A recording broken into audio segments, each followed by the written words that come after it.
Hello students, मेरा नाम doctor Gajan पुरोहित है और आज हमारे साथ है परमजीत सिंह जिन्होंने गेट एग्जाम क्वालिफाई किया है विथ 103 रैंक।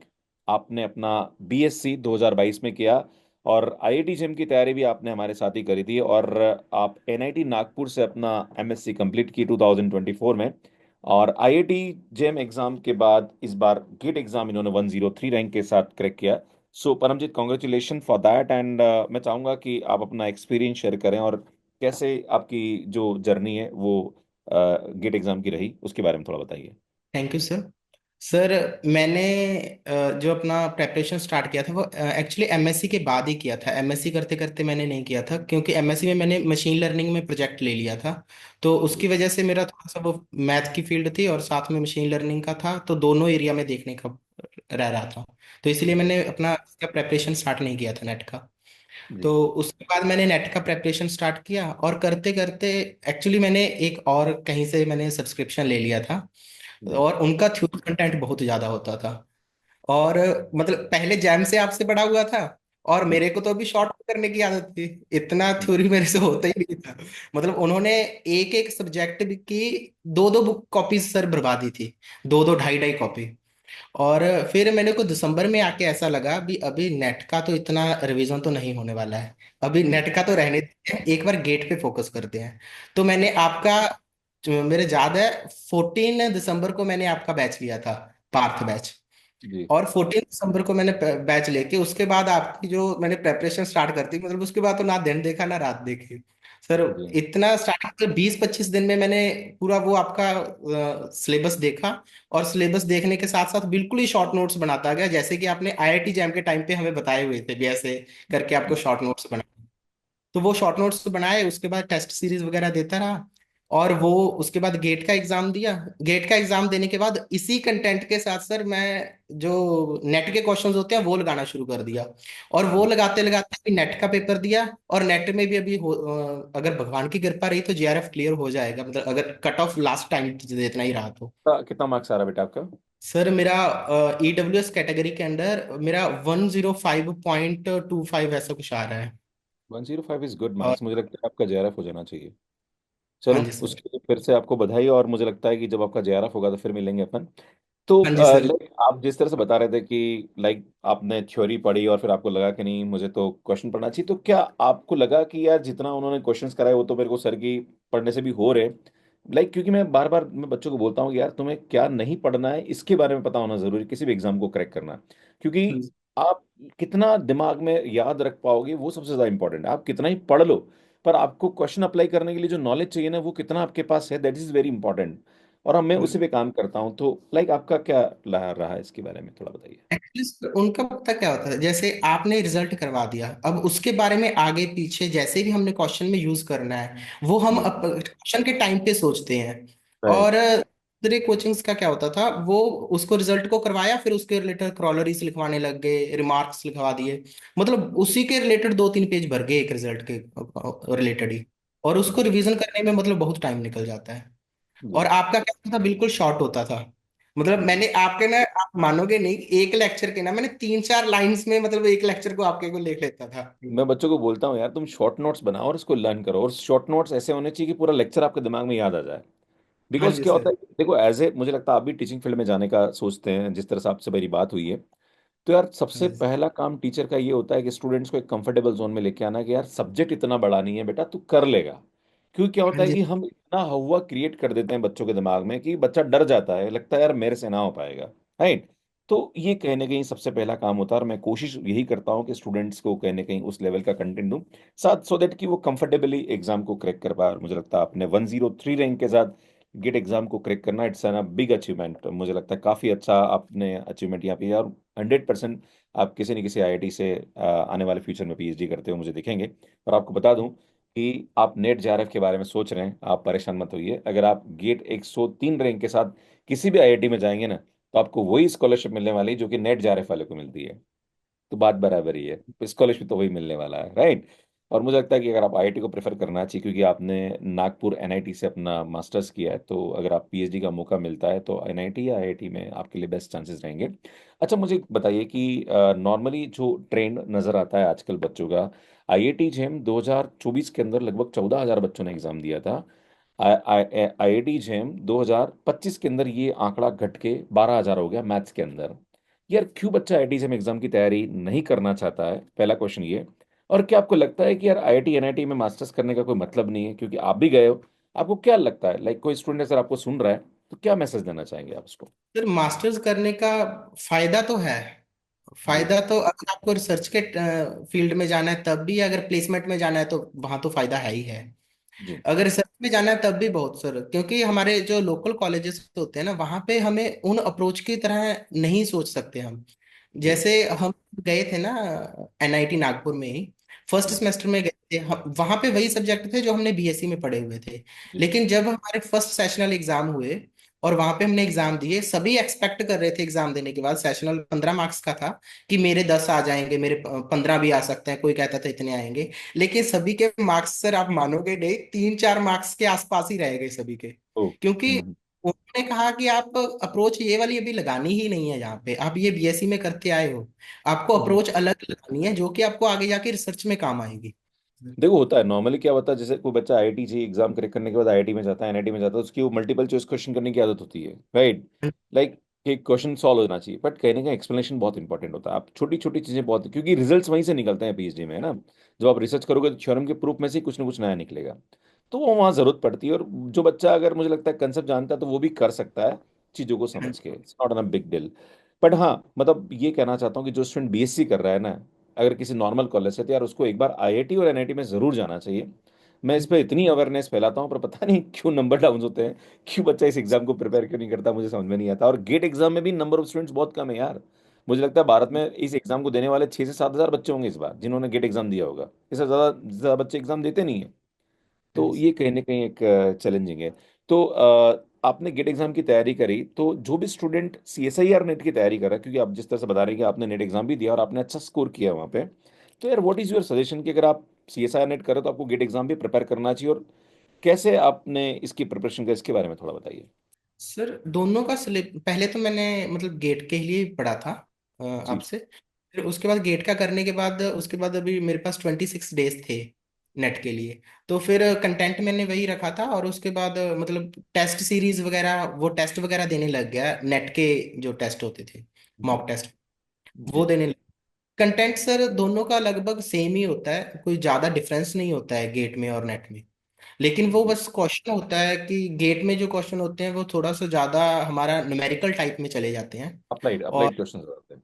अप्लाइड क्वेश्चन ज्यादा आते हैं। और जो गेट में होते हैं, इसमें नेट में होते हैं, नेट में थोड़ा सा थ्योरी टाइप के क्वेश्चंस होते हैं। रिसर्च बेस्ड क्वेश्चन होते हैं और कहीं ना कहीं कंसेप्चुअल होते हैं। यही दोनों में डिफरेंस होता है। लेकिन अगर आपने अच्छे से गेट के लिए पढ़ा हुआ है तो आप नेट का भी बहुत अच्छे से दे सकते हो, अगर नेट के लिए अच्छे से पढ़ा हुआ है तो गेट का भी दे सकते हो। जी। तो सिलेबस का बस थोड़ा सा डिफरेंस है, वो वेक्टर कैलकुलस और इंटीग्रल कैलकुलस, ये 2-3 टॉपिक ऐसे हैं जो गेट में एक्स्ट्रा होते हैं, बाकी अच्छा, तो दोनों सेम ही होता है। जब आप एग्जाम देने गए तो आप लाइक मुझसे पढ़ के गए, तो क्या आपने कुछ और रेफर किया था, ये जो हमने पढ़ा है वही इनफ था, उससे आपके काम हो गया? सर थ्योरी तो मैंने आपसे ही की थी, थ्योरी इससे अलावा मैंने थ्योरी नहीं की थी। लेकिन जो जी। टेस्ट वगैरह थे, मैंने टेस्ट मतलब टेस्ट में कहूँ तो मैंने मतलब बहुत ज़्यादा टेस्ट दे दिए थे। वे जी। आपके वाले पहले टेस्ट लिए थे, वो जब मैंने सारे कर लिए, फिर उसके बाद एक दो कोचिंग से कहीं से और अलग टेस्ट अलग लिए। प्लेटफॉर्म से आपने टेस्ट सीरीज ली थी, समझ हाँ गया। टेस्ट सीरीज मैंने सर 2-3 प्लेटफॉर्म से लेके मतलब टेस्ट सीरीज की हुई थी, क्वेश्चन प्रैक्टिस ज्यादा की थी मैंने, थ्योरी पे स्टार्टिंग में पढ़ा हुआ था। वैसे मैं सर Right. मैंने बीएससी से आपसे पढ़ा हुआ था ना, तो हम्म। बीएससी करते करते भी वहां का भी सर मैं यूनिवर्सिटी गोल्ड मेडलिस्ट था अरे हमारे ग्रेट। बीएससी। हाँ जी जी। सर, पंजाब यूनिवर्सिटी पटियाला का। तो सर जी। वो भी सिर्फ आपकी वजह से हो पाया था, क्योंकि स्टार्टिंग से ही मैं फर्स्ट सेमेस्टर में था बीएससी के, तब मेरे को मेरे एक फ्रेंड ने बताया था कि हाँ गजेंद्र पुरोहित सर पढ़ाते हैं वहाँ पे यूट्यूब चैनल पे। तो वहां से पढ़ना स्टार्ट कर दिया था। उसके बाद मुझे फिर बीएससी भी सारी आपसे ही की, क्योंकि कॉलेज में तो आपको पता ही है अभी कैसा होता है सभी का। मुझे लगता है अभी एनआईटी में भी आपने कुछ कुछ वीडियोस रेफर किए होंगे, क्योंकि वहाँ भी एमएससी में जरूरत जी तो सर पड़ती है, थोड़ी थोड़ी। रेफर किए थे सर, डेफिनेटली किए थे सर एनआईटी में भी। अच्छा, कोई भी स्टूडेंट अगर गेट एग्जाम को क्रैक करना चाहता है, तो आपने जिस तरह से बोला कि आपने अपनी एग्जाम की तैयारी, मतलब मेरे यहाँ लाइक मैथ्स के रैप पे आपने 2 या 3 महीने पहले आपने कोर्स लिया, तो कितने घंटे आप डेडिकेट करते थे और क्या आपका शेड्यूल रहता है, उसके बारे में थोड़ा बताइए कि एक स्टूडेंट अगर इस एग्जाम की तैयारी करना चाह रहा है, कितना टाइम उसको डेडिकेट करना चाहिए इस एग्जाम की तैयारी के लिए। सर मैंने तो मतलब बहुत ज़्यादा टाइम डेडिकेट कर दिया था, जब क्योंकि मैंने एक तो आपका 14 दिसंबर को बैच लिया था, और जी। उसके बाद मैंने प्रेपरेशन स्टार्ट की थी। फिर तो सर बस मेरा दो ही काम हो गया था दिन में, एक तो पढ़ना और एक सोना। नहाने जी। का भी मैं ऐसा करता था भी एक दिन छोड़ के नहाता था, भी टाइम टाइम निकल खराब हो गया, रहा है। टाइम खराब हो रहा है क्योंकि सर टाइम पहले ही ज्यादा निकल गया था। सही है, तो सही है, सही। हो रहा था बस, वो तो भगवान की कृपा रही कि एग्जाम थोड़ा सा लेट हो गया, क्योंकि घर में पहले हमारे नवंबर में मेरी बहन की शादी थी, तो जी। उसमें एक महीना निकल गया था, तो फिर जी। उसके बाद ही मैंने स्टार्ट किया था। 14 आवर्स मैंने लगाए हुए हैं इसके लिए। मतलब अगर कोई भी एग्जाम क्रैक करना चाहता है, नॉर्मली क्या होता है, जो बच्चा एमएससी कर रहा होता है या बीएससी के साथ आईटीजीएम की तैयारी कर रहा होता है, तो वो क्या करता है कि इस एग्जाम की तैयारी को साइड में लेके चलता है। वो सोचता है कि यार जब टाइम मिलेगा तब कर लूंगा। पर मुझे हाँ लगता जी। है कहीं ना कहीं टाइम डेडिकेट करना जरूरी है। हर एग्जाम समय मांगता है, और अगर आप समय उसको दे रहे हो तो मुझे लगता है एग्जाम क्रैक करना is not a big deal, right. Next मैं आपसे एक और प्रश्न ये पूछना चाहता हूँ कि जब आप एनआईटी से अपना एमएससी कर रहे थे, तो आपके मन में प्लेसमेंट्स को लेके, या फिर आपको लगता है कि यार क्यों मैं मास्टर्स में जाऊं, या मैं गेट एग्जाम क्यों दूं, मैं पीएचडी क्यों करूं। नॉर्मली जो बच्चा आईआईटी से एनआईटी से अपना मास्टर्स कर रहा था, क्या माइंडसेट होता है आपका कि आपको क्या करना चाहिए फ्यूचर में। और जो स्टूडेंट्स अगर आईआईटी एनआईटी से अपना मास्टर्स करना चाहते हैं, उनके लिए क्या एडवाइस है आपकी, उनको क्या करना चाहिए। सर हमारे बैच में ऐसा था कि सभी को ना, जब स्टार्टिंग में आया था तभी से सभी का सॉर्ट आउट था कि किसी का था मेरे को प्लेसमेंट लेके जहाँ से निकलना है। तो उन बच्चों ने सभी ने प्लेसमेंट लेके वहां से निकले भी हैं एनआईटी जी। से। जी। और जिन बच्चों का ऐसे था भी मेरे को रिसर्च फील्ड में ही जाना है, तो वो उन्होंने साथ साथ में नेट वगैरह की तैयारी शुरू कर दी थी। लेकिन मेरे जी। को ऐसे था भी अभी एमएससी मेरे को अच्छे से एमएससी ही करना है। उसके जी। बाद मेरे को पता था भी नेट का पेपर तो देना ही है, लेकिन प्रेपरेशन उसके बाद करनी है, तो मैंने अपना गोल ऐसे सेट किया हुआ था। लेकिन अभी ऐसा हो गया है कि जो बच्चे तब से प्रेपरेशन कर रहे थे उनका अभी भी नेट गेट नहीं निकला है। जी। और और उनका वहां पे भी स्कोर नहीं बन पाया है सर। जी। एक अच्छी सीजीपीए जिसको कहते हैं उतनी लेके भी बच्चे नहीं निकले हैं, क्योंकि वो दोनों नाम में पैर रख रखा था उन्होंने, और ना जी। तो उधर का हो पाया ना उधर का हो पाया। और जी। हम कुछ बच्चे थे, मतलब दो तीन बच्चे थे, हम लोगों ने ऐसा था भी एक बार एमएससी अच्छे से करना है, इसी पे फोकस करके प्रोजेक्ट वगैरह जो था हमारा भी वो अच्छे जी। से करना है, और उसके बाद नेट की प्रेपरेशन की, और नेट भी हमारा सभी का इस बार निकल जाएगा। अच्छा, मैं पूछना चाहता हूँ आपसे कि आपने गेट एग्जाम 103 रैंक के साथ क्रैक किया है। हाँ नाउ जी। व्हाट नेक्स्ट, क्या चाहते हैं आप, और जो स्टूडेंट्स आपको सुन रहे हैं वो क्यों इस एग्जाम को दे, और आपके मन में क्या ऐसा था कि यार मुझे इस एग्जाम को क्रैक करके कुछ करना है, like what is your dream कि ठीक है 103 रैंक के बाद मैं ये करना चाहता हूँ, क्या करना चाहते हैं। और जो स्टूडेंट्स आपको सुन रहे हैं उनको क्या आप मैसेज देना चाहते हैं कि क्यों उनको गेट एग्जाम देना चाहिए। सर जो मेरा टारगेट था वो तो स्टार्ट मतलब अभी ऐसे था, अभी मेरे को जो रिसर्च इंस्टीट्यूट्स हैं इंडिया के टॉप के, अभी आईआईएससी हो गया, IIFR हो गया, या फिर आईएमएससी चेन्नई हो गया, भी इन एचआरआई प्रयागराज, भी इन्हीं में से किसी इंस्टीट्यूट के अंदर भी पीएचडी करनी है, और उसके बाद पोस्ट डॉक वगैरह मतलब बाहर से जर्मनी वगैरह से या यूएसए से हो जाए। तो मतलब ऐसा मेरा प्लान है। लेकिन मेरे को भी टीचिंग में भी इंटरेस्ट है, तो उससे पहले अभी मैं ऐसे सोच रहा हूँ भी अभी 2-3 साल एक बार टीचिंग फील्ड में थोड़ा सा जाऊं। उससे क्या होगा कि एक मेरे को सब्जेक्ट के ऊपर और डीप नॉलेज मिलेगी, जी। क्योंकि अभी जब स्टूडेंट लाइफ में पढ़ते हैं तब थोड़ा सा पढ़ने का तरीका और होता है, जब हम किसी को पढ़ाते हैं तब मतलब पढ़ने का तरीका और होता है, तो ऑब्वियसली नॉलेज ज़्यादा बूस्ट होता है। तो जी। अभी मेरा ऐसा ऐसे अभी अभी 2-3 साल अच्छे से डीप एक एरिया को चूज कर लेना है, और उसके बाद उसमें नॉलेज इकट्ठा करनी है, और फिर उसके बाद इंटरव्यू देना है पीएचडी के लिए। और ओके, और जो स्टूडेंट्स अभी गेट एग्जाम की तैयारी करना चाह रहे हैं उनके लिए आपका क्या मैसेज है, और जो सीएसआईआर नेट और गेट दोनों करना चाहते हैं उनके लिए आपका क्या मैसेज है। सर उनके लिए यही मैसेज है भी, एक बार आप पहले अपना डिसाइड कर लो कि आपको करना क्या है। अगर आपको रिसर्च करने के लिए ही करना है तो हम्म। रिसर्च भी आप चूज कर लो भी, आपको कौन सी फील्ड में करना है, कहाँ पे करना है, मतलब एक टारगेट होता है ना भी मेरे को इस इंस्टीट्यूट से करना है, तो वहां जी। पे जाने के लिए आपको कितनी रैंक चाहिए, कितना वो चाहिए, उसके अकॉर्डिंग प्रेपरेशन करो। कई बार हम नॉर्मली बच्चे, मैंने काफी बच्चे देखे हैं जो बोलते होते हैं कि मेरे को नेट करना है, नेट करना है, नेट करना है, बोलते रहते हैं लेकिन इतना करते करते नहीं है। मेहनत नहीं करते हैं, सही बात बोल रहे मेहनत नहीं करते हैं, बस बोलते रहते हैं। तो अगर हो। हमारे अंदर थोड़ा सा मन होगा ना भी मेरे को वहां पे जाना है, तो अगर जी आप वहां पे नहीं जा पाओगे तो उससे थोड़ा वहां तक पहुंच जाओगे, मतलब उसके आसपास तो पहुंच जाओगे। अब आपने एक टारगेट फिक्स किया होगा तो जी जी जी। टारगेट फिक्स करने के बाद तैयारी शुरू करो, तो मेरे को लगता है अभी आप ज्यादा जी जीतने के आपने चांस। मेरी क्लासेस देखी होगी मैथ्स केयर पे, मैं बहुत डांटता हूँ बच्चों को क्लास के अंदर, मुझे लगता है मेरे प्रवचन बहुत सारे मिलते रहते क्लासेस के अंदर कि यार ये करा करो वो करा करो। बच्चा पढ़ता नहीं है, एक्सपेक्टेशन ज्यादा रखता है, और फिर अच्छा परफॉर्म नहीं करता है तो फिर वो टीचर की गलतियां निकलता है, कहीं और की गलती निकलता है। मुझे लगता है खुद को भी मेहनत करने की आवश्यकता है। अगर आप कहीं से पढ़ रहे हो, अगर आप डेडिकेशन के साथ करोगे तो उसका रिजल्ट जरूर मिलेगा। वही होता है ना, हम दूसरे के अंदर तो गलतियां निकाल लेते हैं लेकिन खुद के अंदर पहले देखना पड़ेगा कि हमारे में ही गलती है, भी सामने वाला तो करवा रहा है।